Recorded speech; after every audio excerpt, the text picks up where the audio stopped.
오늘 본문에서 예수님은 제자들과 함께 가나안 접견 지역으로 이동하고 계셨습니다.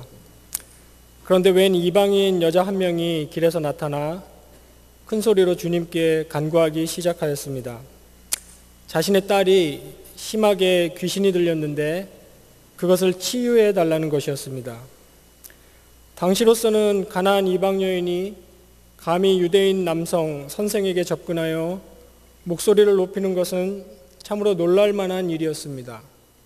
그런데 우리 예수님께서 정작 놀라신 것은 그 여자의 믿음이었습니다.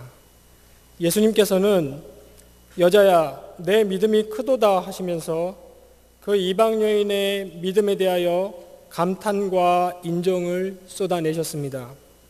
그리고 그 즉시로 그 여인의 요구는 성취되었습니다. 그러면 이 가나안 여인은 어떤 믿음을 가지고 고백하였던 것입니까? 어떤 믿음이었기에 처음 이 여인에 대하여 보이셨던 예수님의 냉대와 천대의 태도를 180도 바뀌게 하여 위대한 믿음, 즉 큰 믿음이라는 예수님의 선언을 얻어내면서 또 자신의 간구도 응답받았던 것입니까? 오늘 저와 여러분은 본문을 통하여 예수님께서 큰 믿음이라고 표현하신 이 여인의 그 믿음은 어떤 믿음이었는지를 함께 상고해 보고자 합니다. 첫째로, 큰 믿음은 성경에 입각한 바른 믿음을 통한 온전한 고백으로 시작됩니다. 본문 21절로 22절을 다 같이 읽겠습니다. 예수께서 거기서 나가사 두로와 시돈 지방으로 들어가시니 가나안 여자 하나가 그 지경에서 나와서 소리질러 가로되 주 다윗의 자손이여 나를 불쌍히 여기소서 내 딸이 흉악히 귀신 들렸나이다 하되. 아멘.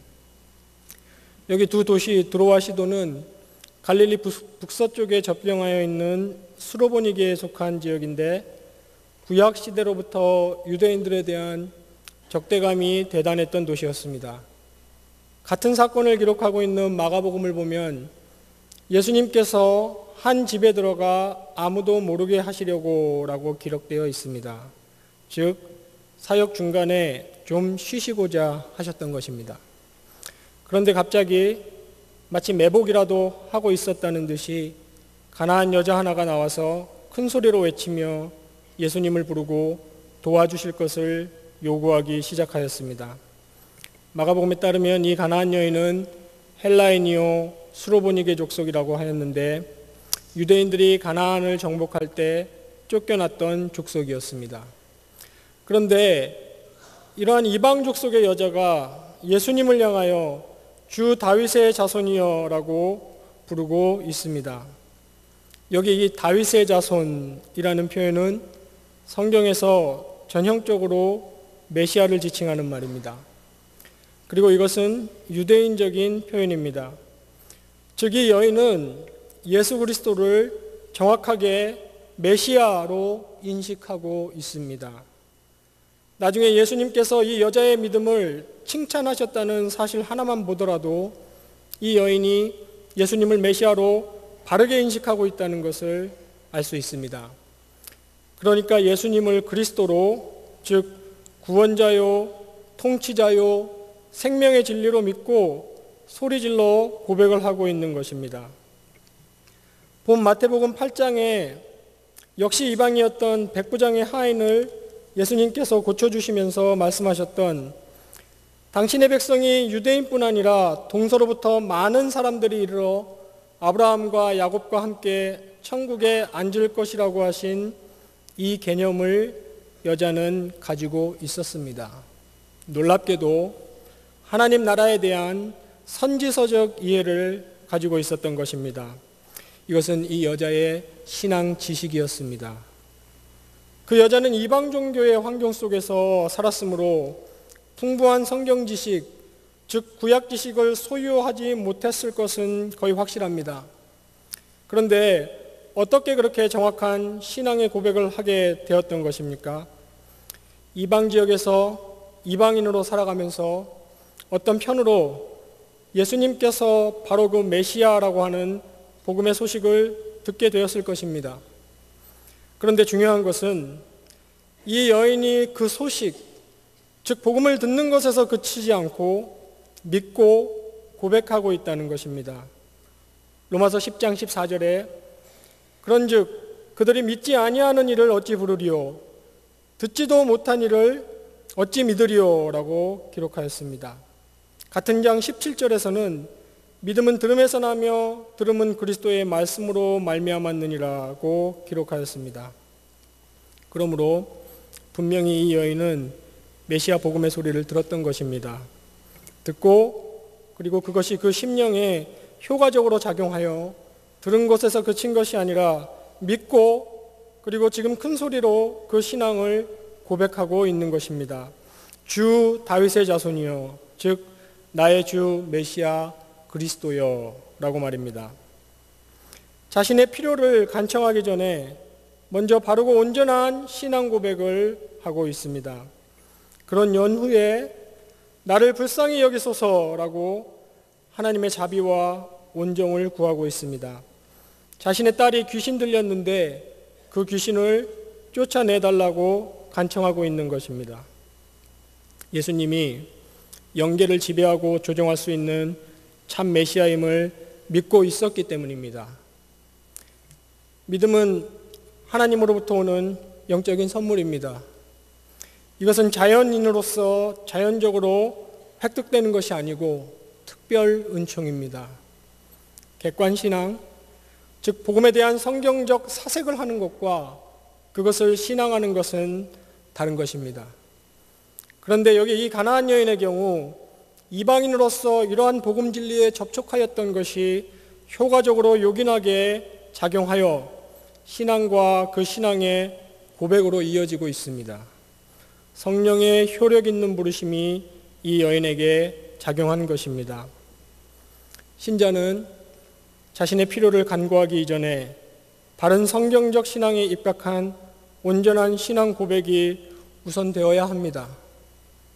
이 여인이 다윗의 자손 예수여 라고 소리질러 고백했듯이 우리 모두는 예수 그리스도를 만유의 통치자요 죄인의 구세주요 진리이신 우리의 생명으로 가슴 깊이 그리고 진정으로 믿는 믿음이 있어야 합니다.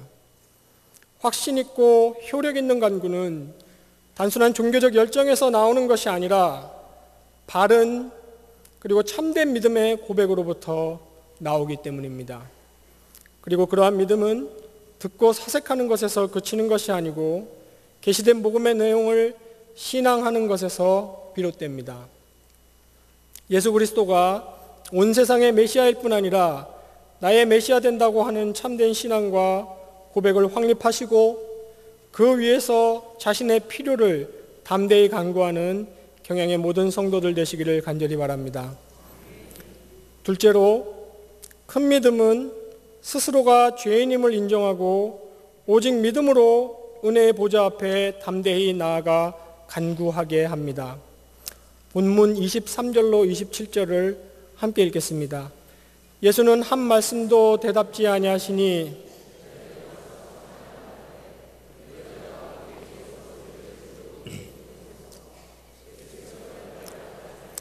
나는 이스라엘 집에 잃어버린 양 외에는 다른 데로 보내심을 받지 아니하였노라 하신대 여자가 와서 예수께 절하며 가로되 주여 저를 도우소서 대답하여 가라사대 자녀의 떡을 취하여 개들에게 던짐이 마땅치 아니하니라.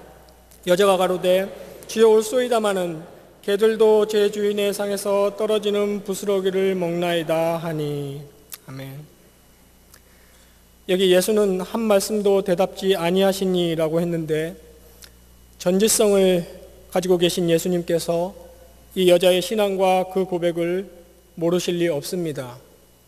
그러나 예수님은 일부러 아무런 대꾸를 하지 않으십니다.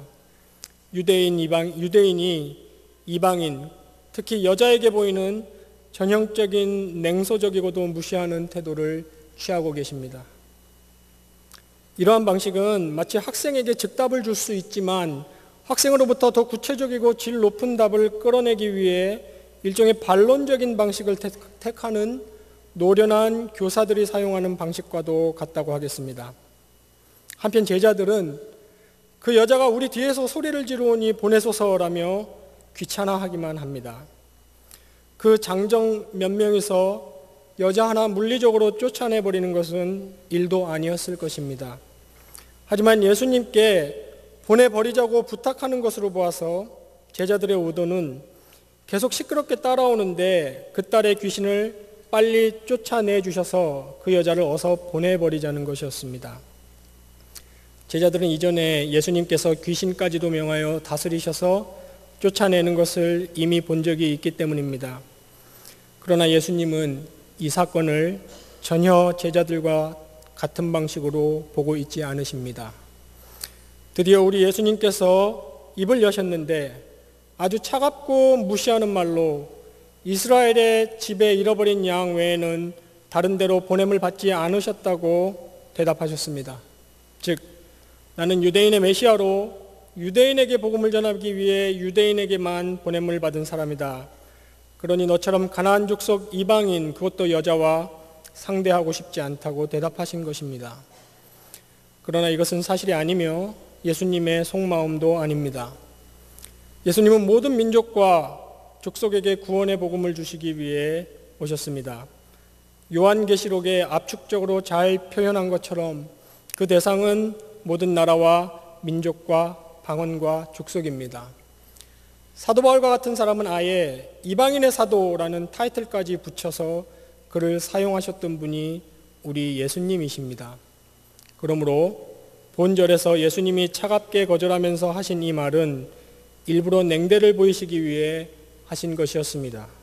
그 여자로 하여금 더 구체적이고 내용 있는 신앙 고백을 이끌어내시기 위한 태도인 것입니다. 이런 예수님의 태도에 여자의 행동은 더 적극적으로 변합니다. 너와는 볼 일이 없으니 물러가라는 예수님의 대답에 이 이방 여인은 더욱 대담하게 몸을 움직여서 아예 예수님 앞으로 가서 엎드렸습니다. 그리고 그 앞에서 예수님에게 주여 저를 도우소서라고 말하고 있습니다. 주님, 당신이 지금 저를 도우셔야 합니다. 반드시 제 간구를 들어주셔야 합니다 라고 말하는 것입니다. 이 여인은 어떻게 이렇게 담대하고 확신에 찬 간구를 하고 있는 것입니까? 이어지는 두 구절이 보여주고 있는 예수님과 이 여인의 주고받는 마지막 짧은 논쟁을 통해서 우리는 그 답을 확인할 수 있습니다. 26절에서 예수님은 내 자녀의 떡을 취하여 개들에게 던져주지 않겠다고 하십니다. 여자의 그 적극적인 자세에 예수님은 더 노골적인 모욕감을 여자에게 던져주고 계십니다. 즉, 여자에게 너는 개고 나는 그러한 개한테 던져줄 떡은 없다는 것입니다. 그러나 예수님의 이러한 독설적인 대답은 첫째, 이 여자의 미천하고 무능한 죄인된 존재론적인 현주소를 적나라하게 일러주는 것이며, 둘째, 그 사실에 대한 여자 자신의 인정과 승복을 이끌어내시기 위한 것이었습니다. 그리고 마침내 여자는 마지막으로 입을 열어서 이 논쟁을 여자 자신의 승리로 끝내게 만드는, 예수님으로부터 결국 큰 믿음이라는 칭찬까지 들으면서 자신의 간구에 응답을 얻어내게 하는 한마디 고백을 27절에서 이렇게 하고 있습니다. 올소이다마는 개들도 제 주인의 상에서 떨어지는 부스러기를 먹나이다. 이 여인은 자신이 하나님 앞에서 가치 없는 죄인임을 올소이다라며 인정하고 있습니다. 즉, 자신에게는 의가 없다는 것을 인정할 뿐 아니라 자신에게는 불의만 있다는 하나님의 선언에 승복하고 있는 것입니다. 그리고 그렇게 죄인임을 고백하는 데에서 그치는 것이 아니라 거기서 나아가 오직 믿음을 통해 오직 은혜에만 의지하여 그 은혜의 보좌 앞에 나아가 그 은혜 안에서의 자신의 권리를 담대히 구하고 있습니다. 개들도 제 주인의 상에서 떨어지는 부스러기를 먹나이다 라고 말하고 있습니다. 자녀들에게나 돌아가야 할 떡이지만 만일 주께서 은혜라는 것을 베풀어 주시기만 한다면 자녀될 자격은 없지만 그 떡을 먹을 수 있다는 것입니다. 우리 주 예수 그리스도이신 그 생명의 떡 말입니다. 은혜를 베풀어 주시기만 한다면 말입니다. 이 여인은 자신이 하나님 앞에서 죄인인 줄 알았으나 그로 인해 물러서는 소극적 태도를 보이지 않았습니다. 오히려 죄인이므로 자신에게는 가망이 없으므로 하나님의 은혜만을 의지하고 신뢰하는 의뢰 행위를 보이고 있습니다. 그 은혜가 값없이 베풀어지는 것으로 바르게 믿고 있습니다. 의가 없지만, 공로가 없지만, 죄만 있지만, 즉 다시 말해서 의롭고 영화로우신 하나님의 자녀가 되려 할 때에 값을 지불할 능력이 없지만 그것이 값없이 은혜로 베풀어진다면 나도 받을 수 있다는 것입니다. 그 놀라운 은혜의 복음의 문이 메시아, 다윗의 자손, 즉 우리 주 예수 그리스도로 말미암아 열렸으므로 나도 물러서지 않고 가서 받겠다는 것입니다. 그리스도와 함께 죄에 대하여 죽고 그 그리스도 안에서 생명을 얻겠다는 적극성입니다. 성경이 우리에게 너는 하나님 앞에 죄인이고 생명의 복을 받을 자격이 없다고 우리 존재의 현 주소를 알릴 때에 우리는 그것을 직시하고 자복해야 합니다. 우리 모두는 자신의 죄와 허물로 죽었던 죄인이고 하나님의 구원 밖에 있었으며 그 축복의 언약에 관하여서는 외인이며 구원을 얻을 수 있는 아무런 소망이 없는 자들이라는 성경의 선언 앞에 승복하고 자복해야 합니다. 이것은 흔히 여타 종교에서 말하는 개야말살, 즉 무와 자신을 비움, 자신을 버림과 같은 사상을 말하는 것이 전혀 아닙니다. 문제는 하나님께서 우리 인간 안에 고유하게 심어놓으신 속성들이나 자아 그 자체에 있는 것이 아니라 인간이 죄로 인하여 타락하였고 그 본래의 속성들을 제대로 사용할 수 없는 무능자가 되었다는 데에 문제가 있습니다. 인간은 죄로 인하여 타락하여 죄인 되었으며 자신 스스로는 구원을 해낼 수 없는 전적인 무능자가 되었다는 성경의 선언 앞에 승복하고 그것을 인정하고 하나님 앞에 회개하라는 것입니다. 우리가 하나님 앞에 죄인이라는 이 비극적인 문제의 해결은 우리 스스로 무엇인가를 덜어내고 비워낸다고 해서 될 일이 결코 아닙니다. 죄인들에게 주어진 기독교 복음은 성령에 의하여 심령이 새롭게 변화를 받아 그리스도 안에서 중생하여 새로운 피조물이 되어 새 생명과 새 신분과 새 가치관과 새 감각을 가지고 그리스도 안에서 그리스도와 함께 그리스도를 위하여 살아야 함을 말하고 있습니다. 그리스도로 옷 입고 그리스도 안에 거하고 그 그리스도와의 신비롭고 놀라운 연합을 통해 본래의 속성을 본래의 목적대로 사용해 나가는 것입니다. 어떤 속성을 비워내고 덜어내고 부인하는 것이 아닌 것입니다. 그 첫 단추가 바로 자신이 죄인 되었음과 자신을 구원함에 있어서의 전적 무능력함을 인정하고 고백하는 것입니다. 이 여인의 고백과도 같이 너는 내 앞에서 죄인이다 라고 선언하실 때에 옳소이다 라고 승복하는 것이고, 그러나 거기서 그치는 것이 아니라 우리 주 예수 그리스도의 대신 속죄 사역으로 인한 죄사함의 공로와 말할 수 없는 그 은혜로 인해 하나님의 자녀 되었음을 감사하며 기쁜 마음으로 그리고 담대히 그 은혜의 보좌 앞에 나아가 간구할 수 있어야 합니다. 이렇듯 죄인됨의 고백을 통하여 죄사함을 얻고 하나님의 자녀됨의 은혜로 인하여 담대히 간구할 수 있는 경영의 모든 성도들 되시기를 간절히 바랍니다. 셋째로, 큰 믿음은 예수님으로부터의 인정과 간구의 응답을 가져옵니다. 본문 28절을 함께 읽겠습니다. 이에 예수께서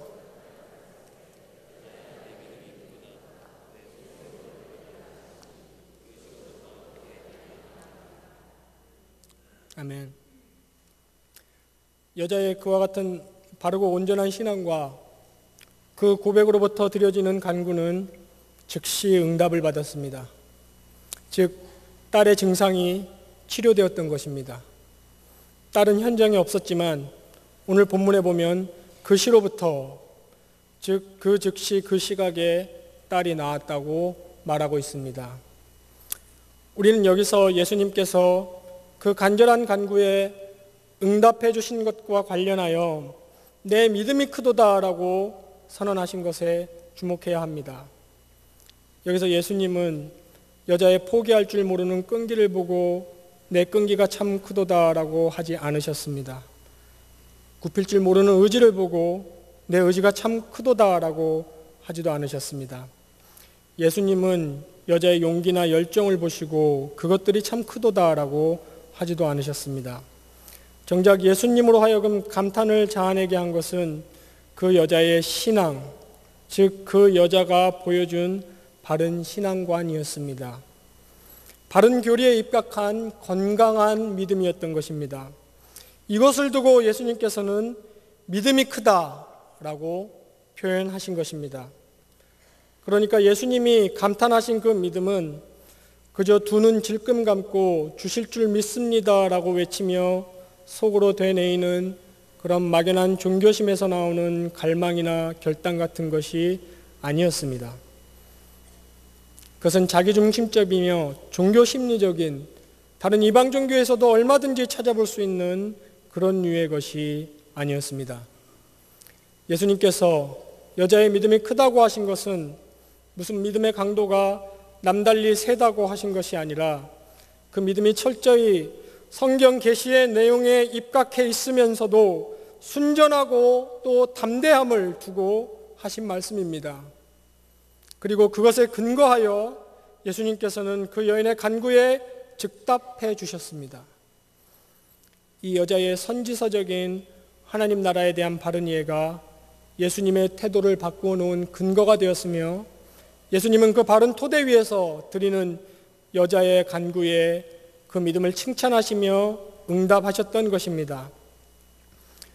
저와 여러분은 하나님께 우리의 필요를 아뢰기 이전에 스스로가 온전히 성경에 입각한 바른 신앙과 고백 위에 서 있는지를 늘 부지런히 점검해 보아야 할 것입니다. 우리에게 하나님 나라에 대한 성경적 인식과 소망이 있는지, 늘 죄인임을 잊지 않고 고백하며 그리스도 안에서 값없이 베푸시는 그 하나님의 은혜와 자비만을 의지하고 있는지, 갈보리 십자가의 대신 속죄 사역으로 우리의 모든 죄를 떠안으시고 자신의 모든 의를 우리에게 전가시켜 주셔서 하나님의 자녀가 되게 하신 우리 주 예수 그리스도와의 연합만을 통하여 하나님의 보좌 앞에 담대히 나아가고 있는지 말입니다. 이러한 심령을 가진 당신의 백성들의 이 땅 위에서의 삶을 위해서 우리 주님께서는 그 간구를 응답해 주실 것입니다. 우리 주님으로부터 믿음이 크다고 칭찬을 받으며 간구를 응답받는 경험을 하게 되는 경영의 모든 성도들이 되시기를 간절히 바랍니다. 오늘 헌신하시는 염창 양천교구와 그리고 경영의 모든 성도 여러분, 예수님께서는 베드로가 바다에 빠져갈 때나 신자들이 무엇을 먹을까 마실까 입을까 등으로 생활의 염려에 빠져 있을 때에 이 믿음이 적은 자들아 라고 하시면서 적은 믿음이라고 책망하셨습니다. 그런데 정작 예수님께서 오늘 큰 믿음이라고 칭찬하시며 즉답을 주시는 믿음은 놀랍게도 성실하고 건전하고 바른 교리 위에서 순전한 마음으로 간구하는 것이 전부였습니다. 우리 모두는 예수 그리스도가 온전한 메시아, 즉 참 하나님이신 구세주요 통치자요 진리이심을 분명히 믿고 고백해야 합니다. 우리에게 의가 없다는, 우리는 하나님 앞에 죄인이라는 하나님의 선고 앞에 올소이다, 저는 죄인입니다 라고 늘 겸손히 승복해야 합니다. 그러나 거기서 멈추지 말고 은혜와 자비를 베풀어 달라고 우리의 간구를 가지고 우리 주 예수 그리스도의 공로만 의지하며 하나님의 은혜의 보좌 앞에 담대하게 나아가야 합니다. 그러할 때에 주님으로부터 내 믿음이 정말 크구나 하고 칭찬을 받고 주께서 우리의 간구를 이루어 주실 것입니다. 이제 그리스도로부터 적은 믿음이라고 칭찬받는 그러한 믿음을 버리시고 큰 믿음이라고 칭찬받으며 간구까지 응답받는 그러한 믿음을 소유하는 경향의 모든 성도들 되시기를 간절히 바랍니다.